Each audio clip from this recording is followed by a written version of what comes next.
Dialogue میں آپ کو کہتے ہیں خوشامدید۔ اس وقت تحریک انصاف مشکلات میں گھری ہے۔ ایک کے بعد ایک کیسز میں سزائیں اور 26 نومبر کے ناکام احتجاج کے بعد پارٹی رہنما اور کارکنان دباؤ میں ہیں۔ انہیں نہ تو عدالتوں سے کوئی ریلیف ملا اور نہ ہی سیاسی گراؤنڈ میں کوئی سپیس مل رہی ہے۔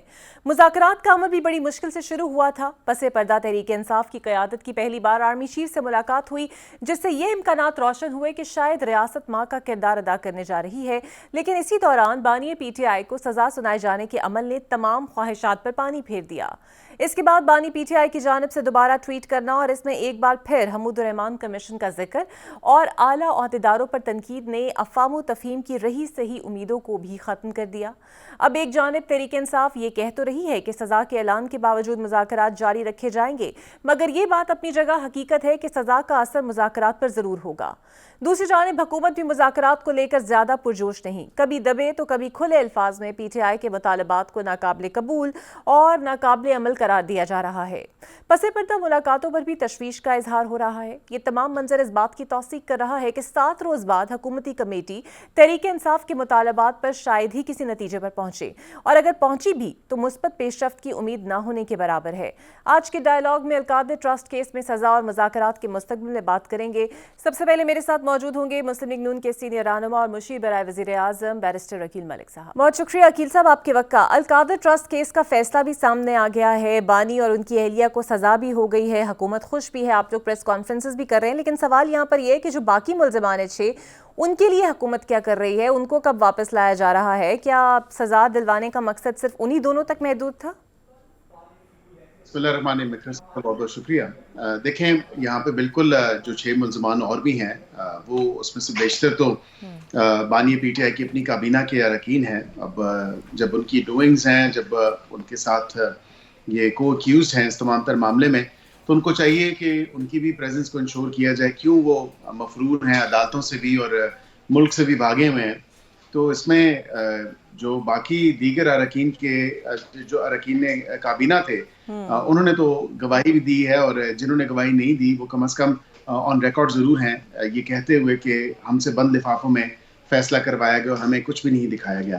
یہاں پہ یہ بات بھی ضرور ہے کہ جو جس پراپرٹی ٹائکون کی بات کی جا رہی ہے یا ان کے پیسے تھے، وہ ان کے بیٹے یا دیگر جو ملزمان ہیں جو ابھی فی الوقت مفرور ہیں، وہ تو پاکستان بانی پی ٹی آئی کی ہی دورہ حکومت میں پاکستان سے وہ گئے، اور اس کے بعد وہ ابھی تک پاکستان نہیں آئے۔ ظاہری بات ہے وہ پاکستان آتے ہیں تو جو لیگل پروسیس ہے وہ تو حرکت میں آئے گا اور لیگل پروسیس اڈاپٹ کیا جائے گا، لیکن حکومت اس کیونکہ ججمنٹ کو اب یہ اناؤنس کر دی گئی ہے، اور غالباً سوموار والے دن یہ بانی پی ٹی آئی اپنی اور اپنی اہلیہ کی حد تک تو اس کو چیلنج کریں گے، لیکن جو دیگر لوگ ہیں ان کا جو اناؤنسمنٹ کے بعد جو پروسیجر ہے وہ ظاہری بات ہے کہ اس کو عمل میں لایا جائے گا۔ ان کی اگر کوئی پراپرٹیز ہیں یا ان کی کوئی بینک اکاؤنٹس ہیں تو ان کو بالکل اٹیچ کیا جائے گا اور ان کو منجمد کیا جائے گا۔ اس حوالے سے یہ بھی ایک لیگل پروسیس کا حصہ ہے جو دیکھا جائے گا کہ وہ کس طرح تمام تر معاملہ چلے گا، اور اس پہ ابھی لیگل کنسلٹیشنز ہوں گی۔ فی الوقت کچھ بھی کہنا وہ نیسنٹ اسٹیج پہ ہے، کیونکہ سارا یہ تمام تر معاملہ اور فیصلہ کل ہی سنایا گیا، تو آگے جس طرح معاملات ہوں گے جو لیگل ایمبٹ میں یا قانونی پہرائے میں تمام تر معاملات ہیں تو اس کو دیکھ کے آگے بڑھایا جائے گا، لیکن if necessary then definitely Interpol کی بھی مدد حاصل کی جائے گی اور ریڈ وارنٹس کا بھی اجرا کیا جائے گا۔ ٹھیک ہے، یہ بتائیے گا عقیل صاحب کہ اس فیصلے کے بعد اور بانی کی گفتگو سے یہ تو ظاہر ہو رہا ہے کہ وہ خاصے پریشان نہیں ہیں اس فیصلے کو لے کر، اور نہ ہی انہیں کوئی جلدی ہے باہر آنے کی، لیکن تحریک انصاف کی جانب سے کہا جا رہا ہے کہ جب سے آپ لوگوں تحریک انصاف کی ملاقات ہوئی ہے آرمی چیف سے، تو آپ لوگوں کی پارٹی کے اندر خاصی پریشانی پائی جاتی ہے اس کو لے کر۔ اقرا صاحبہ یہ کہنے کی تو کئی باتیں ہیں، لیکن یہ میں آپ کو ضرور کہہ دوں کہ الحمدللہ حکومت جو ہے وہ بالکل کمفرٹیبل پوزیشن میں ہے، اور حکومت کا بڑا ایک اچھا ورکنگ ریلیشن ہے تمام تر اداروں کے ساتھ، اور یہاں پہ یہ جس طرح بڑھا چڑھا کے اس ملاقات کو بتایا گیا اور پھر اس کی تردید بھی ہو گئی۔ پہلے تو مانا نہیں جا رہا تھا کہ ملاقات ہوئی ہے، اور پھر اس کے بعد مان لیا گیا کہ کے پی میں سیکیورٹی اور نیشنل سیکیورٹی کے حوالے سے جو ملاقات تھی، اور اس میں اگر سرسرن ملاقات ہو چکی تو اس میں جس طرح اس کو پریزنٹ کیا گیا، یہ جو پکچر پینٹ کرنے کی کوشش کی جا رہی تھی، آگے سے بالکل اس کا جواب بھی موصول ہو چکا، اور اگر واقعتاً کوئی معاملات اس طرف چل رہے تھے تو پھر کل کا فیصلہ ان کے مطابق اس طرح نہ آتا. لیکن میں سمجھتا ہوں کہ کہیں بھی معاملات اور نہیں چل رہے اور صرف حکومت کے ساتھ مذاکرات ہو رہے ہیں. لیکن میں یہ بھی کہوں گا کہ یہ خود چوز کر لیں کہ مذاکرات انہوں نے کہاں پہ کرنے ہیں, کیونکہ وہاں پہ تو بہت ٹائم سے ایک بات کر رہے تھے کہ ہم نے مذاکرات وہیں پہ کرنے ہیں جہاں پہ مذاکرات ہم کرنا چاہتے ہیں, لیکن پھر وہاں سے مذاکرات کا عمل کسی بھی سلسلے میں شروع نہیں ہو سکا اور مذاکرات بالآخر اسی الیجڈلی 47 فارم کی حکومت کے ساتھ ہی ان کو کرنے پڑے اور ہماری ہی اس پارلیمنٹ کے ممبران کے ساتھ کرنے پڑے. تو یہ اب مذاکرات کا عمل ہے, مذاکرات کا عمل آگے چلے گا تو پتہ چلے گا کہ حکومت کی طرف سے جو ان کو جواب ملتا ہے فارمیشن آف کمیشنز کے اوپر یا اسیران کی رہائی کے حوالے سے, تو اس میں کوئی 5-6 دن ہیں, ابھی ہماری کنسلٹیشنز جاری ہیں. بالکل ٹھیک. اور بیرسٹر صاحب آپ کو کچھ امید ہے کہ ان مذاکرات ابھی بھی ہوں گے یا اس کا کوئی نتیجہ ہم ایکسپیکٹ کر سکتے ہیں, اسپیسیفکلی جب مطالبات بھی آپ کے سامنے ہیں اور حکومتی وزراء پریس کانفرنسز میں اظہار بھی کر رہے ہیں کہ وہ ناقابل عمل ہیں؟ دیکھیں بالکل مذاکرات کا ایک جو عمل ہے وہ سیپریٹ ہے اور جو قانونی فیصلے ہیں یا عدالتوں کے فیصلے ہیں وہ ایک سیپریٹ عمل ہے. اس سے مذاکرات کا کوئی لینا دینا نہیں ہے یا ان کا آپس میں کوئی نیکسس نہیں ہے. اور یہ تو پی ٹی آئی کی اپنی قیادت کہہ چکی ہے کہ اس فیصلے کا مذاکرات کے اوپر کوئی اثر نہیں ہوگا یا کوئی فرق نہیں پڑتا اس فیصلے سے مذاکرات کے عمل کے اوپر. تو مذاکرات بالکل انہوں نے کمیشن کی ڈیمانڈ جو کی ہے, ہم اب اس کو along with the TORs تو وہ ابھی دیکھ رہے ہیں. ہم جو بھی ایک جو کمیٹی وزیر اعظم پاکستان نے 6 اراکین کی بنائی ہے, ہم اپنے لیول پہ دیکھ رہے ہیں. اس کے علاوہ جو 7 اراکین کی 7 پولیٹیکل پارٹیز کی کمیٹی ہے 9 اراکین پہ مشتمل, تو وہ اپنی لیڈرشپ سے کنسلٹ کر رہی ہے اینڈ دین اس کو لیگل ایمبٹ یا قانونی پیرائے میں دیکھا جائے گا کہ جو ان کی ڈیمانڈ ہے دونوں کمیشنز کی فارمیشنز کے حوالے سے وہ کس حد تک ہم اس پہ غور و فکر کر سکتے ہیں. اچھا بیرسٹر صاحب یہ بتائیے گا کہ مریم نواز ایک خاتون وزیر اعلیٰ ہیں اور ان کے بہت سے ایسے اقدامات ہیں جو وہ پنجاب میں اچھے بھی کر رہی ہیں اور خواتین کے لیے تو وہ بڑی ووکل بھی ہے ان کے حقوق کو لے کر. لیکن کل وہ ایک تقریب میں بتا رہی تھیں کہ القادر یونیورسٹی میں جادو ٹونا سکھایا جاتا ہے. مطلب ایک وزیر اعلیٰ اور جو وہاں پر پہلے سے اسٹوڈنٹس پڑھ رہے ہیں ان کے دل پر کیا گزری ہوگی جب ایک وزیر اعلیٰ یہ کہہ رہی ہیں. کیا یہ کہنا اچھا ہے؟ دیکھیں اب اس بات پہ تو میں آپ کو زیادہ کامنٹ نہیں کر سکتا. میں یہ ضرور کہوں گا کہ کسی خاتون کو ٹارگٹ نہیں کیا انہوں نے نام لے کے, یا کسی خاتون کے اوپر کوئی بات نہیں کی. جادو ٹونے والی جو بات ہے وہ بالکل ایک فیکچوئل پوزیشن ہے. وہ پورے اس شہر اقتدار میں جب یہ پارٹی اور اس کی لیڈرشپ اقتدار میں تھی تو یہ زبان زد عام تھی اور یہ تمام تر چیزیں جو ہیں وہ with in this power circles یہ باتیں گردش ہوتی رہی ہیں. اور اس کی اپنی کابینہ جو بانی پی ٹی آئی کی اپنی کابینہ کے اراکین وہ بھی اس بات کی تصدیق بھی کرتے رہے ہیں اور وقتاً فوقتاً گائے بگائے نجی محفلوں میں بھی اور دیگر جگہوں پہ بھی وہ اس چیز کا برملا ذکر بھی کرتے رہے ہیں. تو یہ ایسی بات نہیں ہے. ویسے انہوں نے ایک کانوٹیشن کے لیے میرے خیال سے یا ازرائے مذاق اور لائٹر نوٹ اگر بات کر دی گئی ہے تو میرا نہیں خیال کہ اس کو اتنا آؤٹ آف کانٹیکسٹ لیا جانا چاہیے. اور القادر کیس میں 3 بار فیصلہ مؤخر ہو جانا اور پھر فیصلہ آنے سے پہلے ہی صحافیوں کو لیک ہو جانا اور سوشل میڈیا پر فیصلہ آ جانا, آپ کو لگتا ہے کہ لوگوں کو اعتراض ہوتا ہے کہ فیصلہ آنے سے پہلے ہی پتہ چل جاتا ہے اور ان فیصلوں کی پھر کوئی وقت نہیں رہتی؟ نہیں, یہ بالکل بھی ایسی بات نہیں ہے. پہلی تو بات یہ کہ اگر جرنلسٹ کی کوئی سورسز ہیں اور کیونکہ فیصلہ تو 13 تاریخ کا لکھا ہوا تھا, 17 کو تو ظاہری بات ہے وہ 13 کو بھی سنا دیتے اگر یہ لوگ پیش ہوتے ہیں, ان کے وکلاء یا جو لیگل ٹیمز تھیں یا یہ دونوں ملزمان خود اگر اس دن پیش ہو جاتے تو اسی دن ہی فیصلہ سنا دیا جاتا. تو فیصلہ تو جج صاحب نے لکھا ہوا تھا اور اسی دن اناؤنس بھی کرنا تھا کیونکہ وائڈلی رپورٹڈ ہے یہ میڈیا پہ بھی.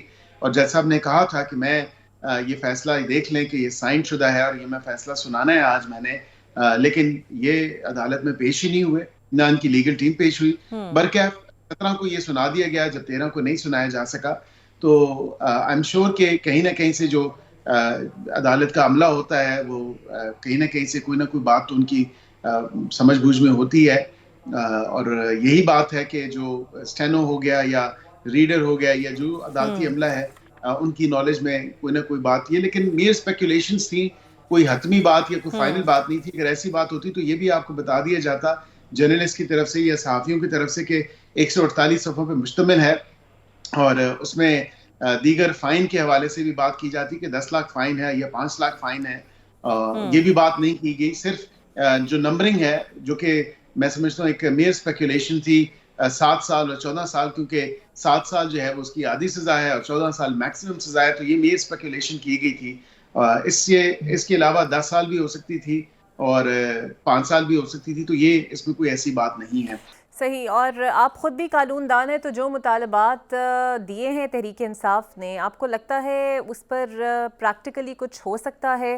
اور اسپیسیفکلی جب خود بانی پی ٹی آئی کی اس میں رہائی ہو اور وہ بھی سیاسی قیدی ہیں؟ دیکھیں، اب سیاسی قیدیوں کی جب بات آپ کرتی ہیں تو اس پہ ہم کیسے اگری ہو سکتے ہیں کہ جب سامنے پوری قوم کے سامنے ان رائٹنگ ہم سے NRO مانگ لیا گیا ہے. ہمیں کہا جا رہا ہے کہ ہم وہ لوگ آئیڈینٹیفائی کریں گے جو 9 مئی کے کیسز میں بھی ملوث ہیں، جو 26 نومبر کے بھی کیسز میں ملوث ہیں، جو اسی طرح دیگر کسی بھی پولیٹیکل یا ادروائز کسی ایونٹ سے ریلیٹڈ کوئی کیسز ہیں اس میں ملوث ہیں، یا جن پہ FIRs ہیں یا جن کو سزائیں ہو چکی ہیں، تو ان کی بھی معافیاں، آپ ان کی ضمانتیں بھی ہونے دیں، آپ ان کی جو کنوکشنز ہیں ان کو بھی سیٹ اسائڈ کر دیں. تو یہ تمام تر تو چیزیں وہ ہیں جو امپاسبل ہیں. ہم کسی ایگزیکٹو آرڈر کے تھرو جو ہے ان لوگوں کو ریلیز نہیں کر سکتے. ہاں، بانی PTI کی جہاں تک جس حد تک بات ہے، وہ بالکل جس طرح وزیر قانون صاحب نے فرمایا کہ وہ رحم کی اپیل جو ہے وہ صدر پاکستان کو دے سکتے ہیں، اور ایک لیگل ریکورس ان کو وہاں پہ موجود ہے اگر وہ دینا پسند کریں. یہاں پہ دیگر جو آپ نے بات کی کمیشنز کے حوالے سے، تو وہ بھی ہماری کنسلٹیشن جاری ہے. PM صاحب نے ایک 6 رکنی کمیٹی بنائی ہے اور اس میں اس کو بڑے کلوزلی دیکھا جا رہا ہے. اور اس کے بعد جو دیگر جماعتیں ہماری اتحادی ہیں، جو مین جو گورنمنٹ کی کمیٹی ہے اس کی ممبران ہیں، ان کو بالکل وہ اپنی لیڈرشپ سے کنسلٹ کریں گی، and then they will meet together, and then اس کے بعد جو ہے لیگل مشاورت اس پہ ہوگی کہ کس حد تک لیگلی پاسبل ہے ان کے تمام تر TORs کو دیکھنے کے بعد کہ یہ کمیشنز دونوں ان کی فارمیشن پاسبل بھی ہے یا نہیں ہے. تو یہ ٹھیک. بہت شکریہ آپ کا بیرسٹر عقیل ملک صاحب. دیکھتے ہیں حکومتی صفوں میں مذاکرات کے حوالے سے کتنی رائے پائی جاتی ہیں اور کتنے اور دنوں میں ہمیں کچھ نتیجہ دیکھنے کو مل سکتا ہے. ایک بریک لیتے ہیں، بریک کے بعد آپ سے ملتے ہیں. Welcome back. اور اب میرے ساتھ موجود ہوں گے پاکستان تحریک انصاف کے رہنما اور قانون دان نعیم حیدر پنجوتا صاحب. بہت شکریہ نعیم صاحب آپ کے وقت کا. سر، سوشل میڈیا بڑا ظالم ہے، اور چاہے فیصلہ حق میں آئے یا خلاف آئے، اور بھی چیزیں آنا شروع ہو جاتی ہیں. جس طرح کا آج ایک مشہور عالم دین کا بیان نظروں سے گزارا بھی جا رہا ہے اور گزر بھی رہا ہے کہ رشوت لے کر اس سے حج کرنا، مسجد بنانا یا کوئی دینی درس کا بنانا گناہ ہے. اور اسی طرح کی باتیں کل عطا تاڑر اور کچھ مزید علماء نے بھی کی. غالباً ان سب کے مخاطب PTI اور القادر ٹرسٹ ہی تھا. آپ کو کیا لگتا ہے کہ کیا کہا جائے اس کے اوپر، اور PTI کیا سمجھتی ہے؟ بیکاز پیسے جس کے اوپر القادر ٹرسٹ بنایا جا رہا تھا اس کو تو اب رشوت یا غبن سے ہی تشبیہ دی جا رہی ہے. دیکھیں، بہت شکریہ، بڑی نوازش، آپ نے موقع دیا اقرا. بات یہ ہے کہ جہاں یہ بات کر رہے ہیں کہ جناب پاکستان تحریک انصاف کے جو بانی ہیں، جو چیئرمین ہیں عمران احمد خان نیازی صاحب، انہوں نے یا ان کی اہلیہ نے پیسے لوٹے ہیں، کرپشن کی ہے، یا رشوت کا وہ کرپٹ اور بددیانت قرار دی ہیں، تو ایسا تو کوئی عمل ہوا کہ کہیں پر یہ ثابت ہوا ہو کہ انہوں نے کوئی پیسے جو ہیں وہ اپنے اکاؤنٹ میں لیے ہوں یا اپنی کوئی جائیداد بنائی ہے. پورے اس کیس کے اندر نہ بشرا بی بی صاحبہ اور نہ ہی خان صاحب، دونوں کے حوالے سے یہ بات کہیں پر نہیں فیصلے کے اندر آئی کہ انہوں نے کوئی مالی فائدہ لیا ہو. یہ بات بالکل ٹھیک ہے کہ کوئی بھی اگر رشوت لیتا ہے یا کوئی بھی پیسہ لے کر، 2 نمبری کا، کرپشن کا لے کر اگر کوئی بے شک ٹرسٹ بناتا ہے یا کوئی مسجد بناتا ہے تو وہ ٹھیک نہیں ہے، وہ جائز نہیں ہے، اور ہم بھی اس بات کو انڈورس کرتے ہیں. لیکن آپ کو ثابت کرنا تھا کہ عمران خان صاحب نے یہ مالی فائدہ لیا ہے، یہ پیسے ان کے اکاؤنٹ میں گئے ہیں، یہ حکومت پاکستان کا نقصان ہوا ہے. لیکن اس کے اندر یہ کہہ دینا کہ وہ 190 ملین یا 171 ملین جو ہے وہ عمران خان نے کھایا ہے، تو کہاں پر آپ نے ثابت کیا کہ عمران خان نے کھایا ہے؟ وہ تو سپریم کورٹ کے اکاؤنٹ میں آیا، اور حکومت پاکستان کا وہ پیسہ کہیں پر بھی نہیں یہ بات بحث میں آئی کہ وہ پیسہ پاکستان کی حکومت کا تھا. نہ ہی وہ پاکستان کے باہر یعنی لندن میں، نہ ہی پاکستان کے اندر یہ کہیں پر یہ کیس ان کا تھا کہ وہ پیسہ جو ہے وہ پاکستان کا تھا، یا وہ جو کرائم منی تھی، پروسیڈ آف کرائم تھا، وہ جو سارا کا سارا جو پیسہ تھا وہ حکومت پاکستان کا تھا. نہیں، یہ پیسہ جو ہے ملک ریاض کا تھا، اور وہ برطانیہ کی جو ایجنسی تھی این سی اے اس نے جہاں پر جو ہے مشکوک ٹرانزیکشن دیکھتے ہوئے 9 اکاؤنٹ سیل کیے تھے. وہ کیوں کیے تھے؟ اس لیے کیے تھے کہ نواز شریف کے بیٹے جو ہے حسن نواز جو ہے انہوں نے 9 ارب کی ان کی پراپرٹی تھی تو وہ انہوں نے ملک ریاض لوگوں کو 18 ارب میں بیچی. تو جب 9 ارب کی پراپرٹی مطلب ایک میرا موٹر سائیکل ہے اس کی قیمت 10,000 ہے, میں 10 لاکھ میں بیچوں گا تو ڈیفینیٹلی وہاں قانون ہے نا یو کے اندر. تو انہوں نے کہا کہ اتنے مہنگے داموں یہ کیسے پراپرٹی, یہ تو سستی تھی پراپرٹی, اتنی قیمت نہیں تھی. انہوں نے کہا کہ یہ مشکوک ہوئی ہے ٹرانزیکشن تو اس کی کھوج کی جائے, اس لیے وہ اکاؤنٹ سارے فریز ہوئے تھے. لیکن ملک ریاض اس کو بھی کہیں پہ نہیں بلایا گیا, اور جو حسن نواز ہے وہ بھی ہم نے نہیں دیکھا کہ کہیں اس کو سزا ہوئی ہو. انہیں حساب تو دینا چاہیے کہ وہ 9 ارب جو انہوں نے کہیں پہ, ظاہری بات ہے نا, ایک طرف اگر آپ دنیاوی طور پر آپ کہیں کہ یہ پراپرٹی 9 کی ہے اور 19 کی لے لو تو کہیں نہ کہیں آپ نے فائدہ تو دیا ہے نا. تو کہاں پر دیا ہے اس خاندان نے فائدہ ملک ریاض کو؟ وہ دنیا کے سامنے آنا چاہیے. عمران خان کے اوپر تو کوئی چیز نہیں آ سکی نا کہ عمران خان نے کوئی 9 ارب جو ہے وہ اپنے اکاؤنٹ میں لیا, یا کہیں پر کوئی مہنگی پراپرٹی ان کو جو ہے سیل کر دی یا بیچ دی یا کوئی ان سے خرید لی. کہیں پر ایسا نہیں ہے, بلکہ یہی الزام لگایا گیا کہ وہ القادر ٹرسٹ کیس جو بنایا گیا اس میں جو القادر ٹرسٹ ہے اس کو زمین دی گئی, اس کے اوپر بلڈنگ بنائی گئی, اس کے اوپر جو ہے اس کے اندر فرنیچر رکھا گیا. اب یہ تو ہو گیا, سزا بھی ہو گئی, لیکن اب آپ کو مذاکرات کا مستقبل کیا نظر آ رہا ہے؟ کچھ پریس کانفرنسز حکومت کی جانب سے بھی لگ تو رہا ہے کہ موڈ نہیں ہے. پھر آپ لوگوں کی آرمی چیف سے ملاقات ہوتی ہے تو عرفان صدیقی صاحب کہتے ہیں کہ اگر آپ نے مذاکرات کرنے ہیں تو کھڑکیاں اور روشن دان ڈھونڈنا بند کر دیں. تو پھر ایکسپیکٹ آپ لوگ کیا کر رہے ہیں اب؟ دیکھیں بات یہ ہے کہ یہ کہا جاتا تھا کہ یہ بات نہیں کرتے, یہ پولیٹیکل جماعت نہیں ہے.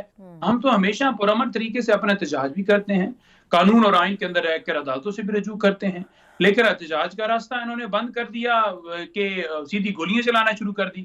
وہ بے شک بند کرتے رہے لیکن ہم تو اپنی پھر بھی پولیٹیکل, اب ہم نے 8 کو دوبارہ کال دے دی ہے, تو کیا گولیاں چلانے سے وہ راستہ بند ہوگا؟ نہیں ہوگا.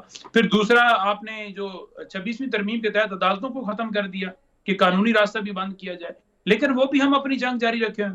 اب جو مذاکرات والا ایک معاملہ تھا اس پر یہ کہا جاتا تھا کہ یہ کہیں مذاکرات کی تو بات ہی کرتے, تو ہم نے مذاکرات کی بات کی تو اس کو بھی غلط رنگ دیا کہ یہ دیکھیں جی یہ گھٹنوں کے بل آ چکے ہیں.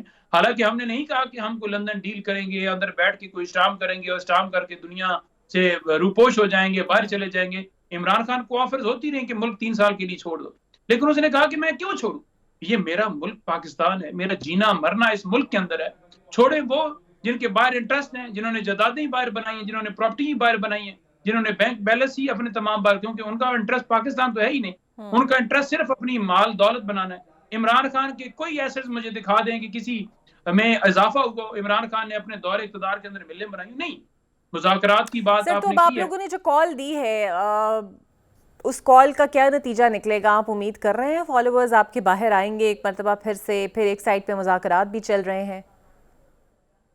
دیکھیں عمران خان کے فالوور جو ہیں, اس ملک پاکستان کے جو چاہنے والے ہیں, جو اس ملک کے پاکستان کے ووٹر سپورٹر, اس ملک کے خیرخواہ ہیں, اس قانون اور آئین کے جو رکھوالے ہیں, وہ ہمیشہ نکلے ہیں. 8 فروری کو بھی نکلے, جب آپ نے گولیاں چلائی تب بھی نکلے, جب خان نے پکارا, پارٹی کی طرف سے کال آئی, جب پاکستان کو ضرورت وہ نکلے. ہاں ایک چند ٹولہ ہے جو صرف اور صرف جن کے جو خود بھی کرپٹ ہیں, جنہوں نے اپنے نیچے ایجنٹ بھی کرپٹ رکھے ہوئے ہیں, ٹکٹ ہولڈرز بھی جن کا کام یہی ہے کہ رشوت کے بازار گرم کریں اور تھانوں کے اندر ایس ایچ او لگوا کے اور ڈی پی او جو ہے اپنے ضلع کے اندر لگوا کے لوگوں کو جو ہے وہ ساتھ میں لائیں, پریشر ڈال کے ان کے اوپر مقدمات بنا کے. تو وہ ان کے پاس تو صرف وہی طریقہ اور وہی چند لوگ ہیں. اس کے علاوہ تو پورا پاکستان جو ہے وہ عمران خان کو سپورٹ کرتا ہے, پورے پاکستان کی عوام پاکستان کو سپورٹ کرتی ہے. اور عمران خان صاحب نے گزشتہ روز جو ہماری ملاقات تھی, میں خان صاحب سے کل بھی ملا ہوں, انہوں نے کہا ہے کہ بھرپور طریقے سے پورے پاکستان کے اندر انشاءاللہ تعالیٰ یہ 8 فروری کو احتجاج ہوگا, یہ سیاہ دن کے طور پر منایا جائے گا, کیونکہ 8 فروری کو جو کیا گیا اس ملک کے ساتھ, اس ملک کی عوام کے ساتھ, اس جمہوریت کے ساتھ, اس آئین کے ساتھ, تو ہم کسی صورت اس کے اوپر اس دن کے اوپر اس کو ہائی لائٹ کریں گے, اس دن کے اوپر آواز اٹھائیں گے کہ اس دن 8 فروری کو تاریخ کا یہ ایک بہت بڑا سانحہ ہوا. تو ہم بالکل پورے پاکستان میں کرنے جا رہے ہیں. پورے پاکستان میں کریں گے یا کوئی اسپیسیفک جگہ جلسہ کرنے کے لیے آپ لوگوں نے مختص کی ہے, یا پھر کوئی شہر اقتدار میں کوئی جگہ دیکھی ہے؟ علی امین صاحب کے حوالے سے خان صاحب نے یہ کہا تھا کہ پورے کے پی سے تمام قافلے جو ہیں وہ پشاور اکٹھے ہوں, اور اس کے علاوہ پورے پاکستان میں تمام لوگ اپنے اپنے حلقوں میں احتجاج کریں گے.